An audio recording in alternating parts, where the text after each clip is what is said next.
안녕하세요. 김철 목사입니다. 오늘은 12과 미스바 세대에 대해서 살펴보겠습니다. 먼저 성경 안에는 총 7개의 분위기가 있습니다. 그 중에 제4장 나라의 셋업 분위기인 모세 오경을 지난 시간까지 살펴보았습니다. 오늘부터는 두 번째 분위기인 왕정 500년의 분위기를 살펴보도록 하겠습니다. 왕정 500년의 분위기는 제사장 나라를 두고 왕과 선지자들이 대립하거나 협력하는 분위기입니다. 하나님께서는 이스라엘 백성들이 가나안 땅에 정착하면서 제사장 나라 사명을 잘 감당하는 민족이 되기를 바라셨습니다. 그러나 그들은 다른 나라들처럼 왕을 달라고 요구하게 됩니다. 결국 왕정을 요구한 백성들로 인해서 시작된 왕정 500년의 분위기는 모세 오경의 분위기와는 확연하게 달라집니다. 하나님께서는 왕정 500년 동안 이스라엘이 우상을 섬기고 하나님으로부터 멀어질 때마다 선지자들을 보내셔서 제사장 나라 법을 잘 지키는 지를 두고 잘 지키지 않으면 왕들과 선지자들이 대립하게 하거나 잘 지키면 왕과 선지자가 협력하는 그 500년의 시간, 왕정 500년의 시간을 보내게 되겠습니다. 오늘은 왕정 500년 분위기의 첫 번째 시간으로 미스바 세대에 대해서 살펴보겠습니다. 350년이 유지된 사사시대는 제사장 나라의 틀만 겨우 유지되는 안타까운 시대였습니다. 그러나 사사시대 초반에 유대 베들레헴 땅에 살았던 보아스 가족이 제사장 나라를 통해서 하나님의 마음을 시원케 하였던 것을 저번 시간 살펴보았습니다. 마찬가지로 사사시대 끝 무렵에 하나님의 마음을 시원하게 해드린 월등한 또 하나의 가정이 등장하게 됩니다. 바로 한나의 가정입니다. 한나의 이야기는 그녀가 그의 가정에서 제사장 나라에 대해서 잘 교육했고 어떻게 접근했는지를 보여주는데 바로 그 가정에서 세워진 인물이 사무엘이고 사무엘이 만든 세대가 미스바 세대가 되겠습니다. 사무엘을 통한 미스바 세대는 사사 시대와 왕정 시대를 이어주는 징검다리 역할을 하고 있다는 것을 기억하시면서 우리가 계속해서 살펴보겠습니다. 오늘 우리가 미스바 세대를 공부하기 전에 성경에 나와 있는 네 가지 세대에 대해서 먼저 살펴보도록 하겠습니다. 첫 번째는 바로 만나 세대입니다. 광야 40년 동안 모세로부터 제사장 나라의 교육을 받은 세대를 말하고요. 두 번째로는 오늘 배울 미스바 세대입니다. 이 세대는 20년 동안 사무엘로부터 제사장 나라 재교육을 받고 미스바에 모여서 회개한 세대를 미스바 세대라고 하겠습니다. 이 미스바 세대는 제사장 나라가 정말 어떤 놀라운 나라인지 보여주는 놀라운 세대라고 보시면 되겠습니다. 세 번째로는 바벨론에게 멸망을 당한 후 바벨론 포로 70년을 체험하고 다시 예루살렘으로 돌아와서 제사장 나라를 재건한 세대를 재건 세대라고 부르겠습니다. 마지막으로 신약 시대에 와서 예수님께 3년을 교육받은 그리고 사도 시대를 이끈 제자들의 제자 세대가 있겠습니다. 이렇게 해서 각각의 세대마다 40년, 20년, 70년, 3년의 교육을 통해서 정말로 놀라운 성과가 있었다는 놀라운 사실을 성경을 통해서 우리가 알 수 있게 되겠습니다. 우리 역시 인생을 살면서 진짜 성과라고 할 수 있는 놀라운 기적의 성과는 바로 이 기록된 하나님에 관한 성경 교육을 통해서만 나올 수 있다는 사실을 꼭 기억하시면서 계속해서 열심히 성경을 살펴보도록 하겠습니다. 자, 한나와 제사장 나라 이야기입니다. 가나안 땅의 문화와 우상에 빠져서 답답한 역사의 시간을 보내고 있던 사사시대에 하나님께서는 한나라는 여인을 주목하시게 됩니다. 한나는 언약궤가 있는 실로에서 하나님께 아들을 구하는 기도를 드리는데요. 놀랍게도 한나는 900년 전 사람인 바로 아브라함의 아내 사라의 이야기를 가지고 또한 제사장 나라의 율법인 나시린의 법을 가지고 하나님을 향해 기도를 드립니다. 그러자 하나님께서 그 한나를 주목하시고 기적을 베푸셔서 사무엘을 낳게 하시고 그녀가 이미 소원한 대로 사무엘을 하나님께 나시린으로 바치게 됩니다. 사무엘은 제사장 엘리를 통해 하나님에 대해서 배울 수 있었고 그 놀라운 하나님을 아는 실력을 가지고 사사 시대의 어두움을 끊고 바로 미스바 세대 새 시대를 열 수 있었습니다. 결국 한나의 기도는 350년간의 어두운 사사 시대를 끝내고 미스바 세대를 만들 수 있었던 놀라운 기도가 되겠습니다. 다음 이야기는 준비된 사람 사무엘 이야기입니다. 한나는 아이 사무엘이 졌을 때자 서원한 대로 엘리 제사장에게 어린 사무엘을 맡기고 평생 성전에서 교육받고 하나님을 섬기며 살게 됩니다. 이제 어린 사무엘은 부모를 떠나 하나님의 사람으로 준비되기 시작합니다. 제사장 엘리는 자기 자식들에 대한 교육은 실패했지만 제자의 교육은 성공합니다. 엘리는 사무엘에게 모세 오경은 물론 하나님의 음성에 엎드리게 하고 심지어 하나님께서 자신에게 내리신 심판의 말씀까지 받아들이는 모습을 보이므로 사무엘을 교육하게 됩니다. 밤중에 하나님께서 어린 사무엘을 부르시자 엘리 제사장은 사무엘에게 여호와여 말씀하옵소서 주의 종이 듣겠나이다 라고 대답하는 법을 가르쳐 주기도 했고 또 이때부터 사무엘은 하나님의 말씀을 옮기는 주의 선지자의 역할을 하게 됩니다. 이렇게 해서 어린 사무엘은 어머니 한나의 기도와 엘리의 교육 그리고 엘리의 두 아들의 잘못을 반면 교사 삼아 새 시대를 열기 위해 준비되는 아주 놀라운 멋진 인물이 되게 됩니다. 다음 이야기는 블레셋과의 전쟁 이야기입니다. 어느 날 블레셋과 이스라엘 사이에 전쟁이 일어나게 됩니다. 엘리 제사장의 두 아들 홈니와 비나스가 이 전쟁에서 죽고 안타깝게도 하나님의 언약궤도 빼앗기게 됩니다. 두 아들의 전사 소식과 하나님의 언약궤를 빼앗겼다는 소식을 들은 엘리 제사장은 그 충격으로 쓰러져 죽기에 이르게 됩니다. 한편 하나님의 궤로 인해서 블레셋 여러 지방에서 재앙이 일어나자 블레셋은 7달 만에 언약궤를 수레에 싣고 이스라엘 땅으로 돌려보내게 됩니다. 이때부터 하나님의 언약궤는 다윗 때까지 기란 여아림에 머물게 되겠습니다. 다음 이야기는 미스바 세대의 탄생 이야기입니다.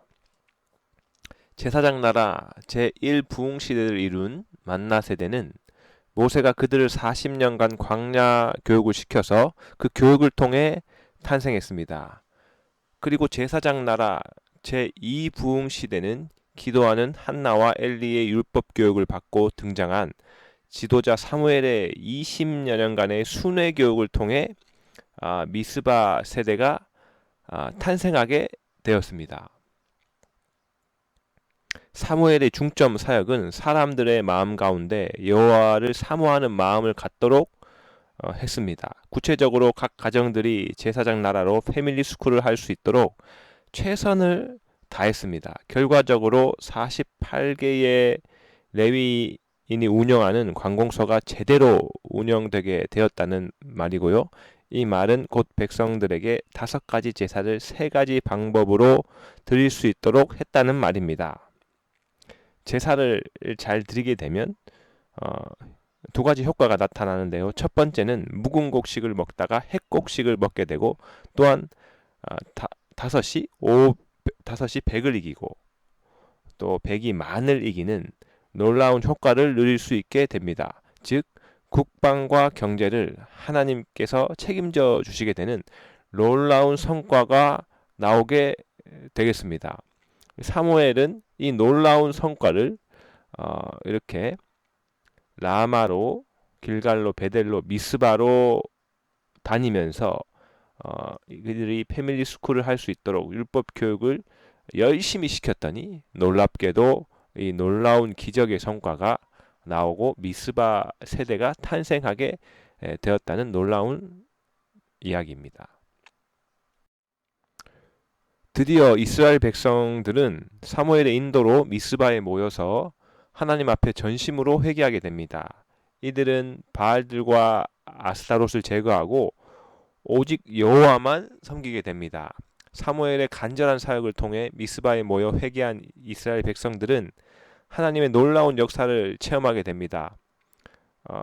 바로 그때 블레셋 족속이 사무엘을 중심으로 모인 이스라엘 12지파의 단결을 해체시키기 위해서 철병기를 들고 침략했던 것입니다. 그러나 놀랍게도 큰 우레소리와 함께 기적이 일어나서 블레셋이 물러가게 되는 놀라운 기적을 체험하게 됩니다. 자, 이렇게 하나님께 전심으로 회개하고 하나님의 놀라운 기적을 체험하게 되므로 드디어 미스바 세대가 탄생하게 되는 놀라운 장면이 되겠습니다.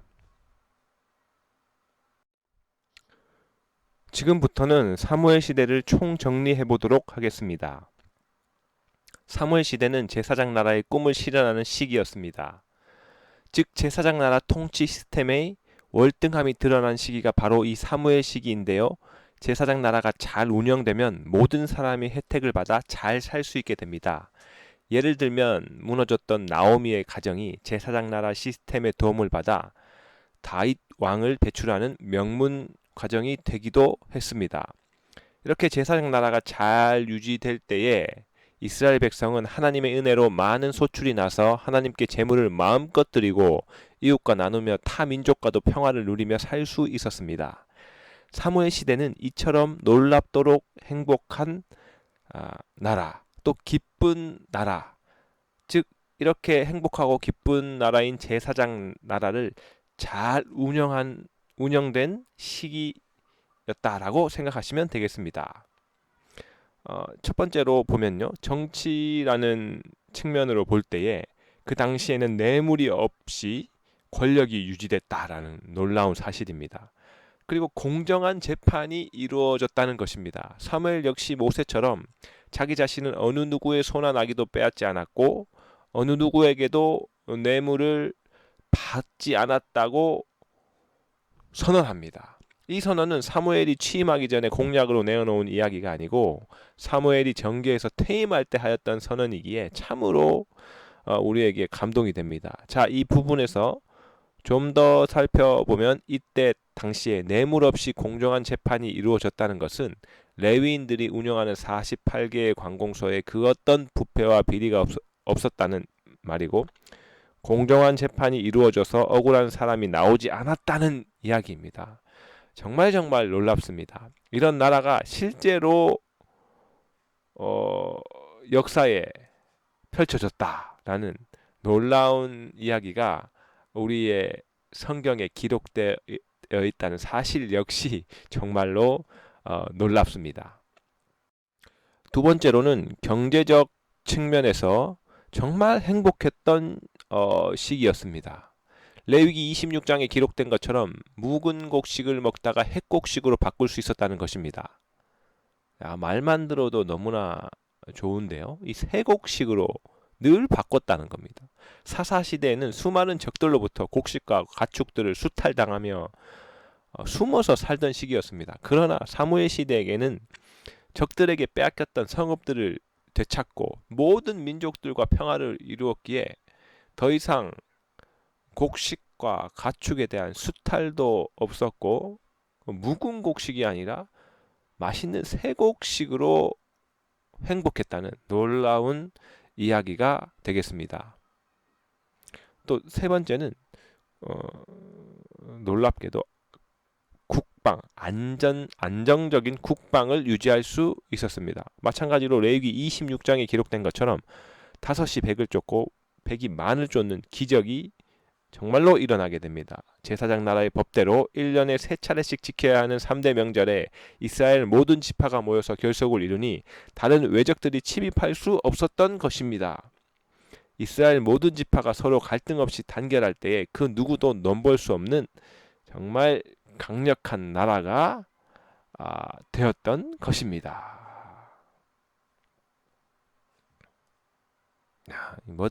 이렇게 멋진 나라가 되었던 놀라운 이야기입니다. 보시는 바와 같이 레위기 26장의 하나님의 약속의 말씀이 실제로 이루어져 경험한 사람들이 성경의 시대마다 나오게 됩니다. 먼저 여호수아 때는 하나님의 말씀에 순종함으로 제사장 나라의 능력으로 여리고 성을 출발점으로 삼아 5년 동안 31개 성을 파죽지세로 점령하는 쾌거를 이루었고요. 사사 시대에는 기드온이 하나님의 말씀에 순종함으로 칼과 창을 버리고 횃불과 나팔을 항아리에 들고 가서 적들을 물리치는 제사장 나라의 기적으로 승리를 이끌어 내기도 했고 40년 동안 그래서 그 땅이 평온하기도 했습니다. 또 살펴보았듯이 사무엘 때에는 12지파가 회개하여 제사장 나라를 회복하기를 다짐했을 때에 번개와 우레로 블레셋을 물리쳐 주시는 정말 놀라운 사건도 우리가 성경을 통해서 체험할 수 있겠습니다. 다윗과 솔로몬 시대에는 다윗이 제사장 나라를 평생 부둥켜 안고 산 사람입니다. 그저 그 나라를 위해 삶을 헌신하고 모든 힘을 다해서 그 제사장 나라를 살아내서 바로 성전까지 허락받고 준비한 사람입니다. 또 솔로몬은 성전을 지은 사람입니다. 그로 말미암아 모든 전쟁은 여호와께 속하였다는 제사장 나라의 능력을 몸소 체험하였고 군사력은 157만 명이나 될 정도로 다윗 때의 경제와 국방은 너무나도 튼튼했습니다. 그로 인해 모든 이방 민족이 다윗을 두려워하게 되었고 단에서 부엘세바까지 이르기까지 그러니까 끝에서 끝까지라는 말인데요. 각기 포도나무 아래와 무화과 나무 아래에서 정말 평안히 살았다. 이 평안을 누렸다는 기록이 성경에 기록되어 있겠습니다. 또한 히스기야 때에도 히스기야가 자주국방과 동맹을 의지했다가 그 자주국방과 동맹의 노선을 버리고 여호와를 선택하여 성전에 들어가서 회개하고 기도했을 때에 하나님의 사자가 아수르의 주력 부대 18만 5천인을 침으로 하루아침에 그들이 죽게 되어 예루살렘이 보호받는 국방을 지켜주시는 하나님을 만났고 그 국방을 책임지시는 것을 체험하는 이야기가 성경에 기록되어 있겠습니다. 자, 이렇게 사무엘의 제사장 나라 시대는 권력의 공공성을 확립하였고 외부의 국방과 내부의 경제를 공고히 함으로 백성들의 복지가 꼽히는 놀랍고 행복한 시대였음을 기억하시면 되겠습니다. 자, 여기서 우리가 살펴본 제사장 나라의 모든 놀라운 성과가 어떻게 나올 수 있었는지 살펴보겠습니다. 제사장 나라의 향기가 올려지려면 제사장 나라의 법이 잘 지켜져야 됩니다. 제사장 나라의 핵심법인 제사와 절기와 명절을 잘 지키면 하나님의 용서가 있고 이웃과 나눔이 있고 민족과 평화가 있는 제사장 나라가 잘 유지될 수 있고 더 나아가 세상 모든 나라에게 제사장 나라의 복을 드러내므로 그들도 제사장 나라로 들어와서 복을 받을 수 있게 됩니다. 이것이 하나님 앞에요. 정말 향기로운 향기가 되겠는데요. 이렇게 되기 위해서 하나님께서는 3대 절기와 3대 명절을 잘 지키라고 하셨습니다. 이스라엘의 모든 지파가 1년에 3차례씩 함께 모여서 하나님께 예배하며 내부적인 결속을 다지게 되면 당연히 국방을 튼튼히 할 수 있게 되고 그런데 만약에 내부가 분열되면 국가 조직은 힘을 상실하게 됩니다. 그래서 지파 간 내부 결속을 다지려면 반드시 12지파가 3대 명절 1년에 3번 명절날 와서 서로의 얼굴을 보면서 이해를 증진시켜야 했습니다.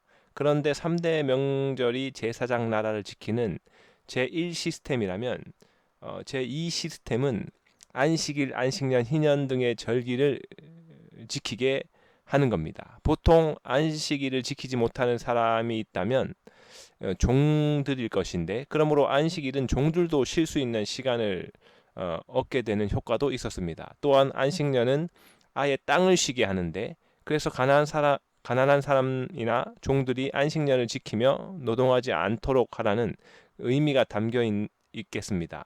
바로 종들도 평안히 안식하며 제사를 드리는 제사자의 자리에 머물 수 있도록 절기, 안식일, 안식년, 희년 이렇게 제도적 장치를 만들어 놓으신 것입니다. 이 놀라운 시스템이 튼튼해져서 제사장 나라가 잘 유지되고, 모든 백성이 5가지 제사를 3가지 방법으로 잘 드릴 수 있는 제사자가 되게 된다면 정말 사무엘 시대에는 이런 하나님의 용서와 이웃과 나눔과 민족과 평화가 꽃필 수 있는 나라가 되었다는 것입니다.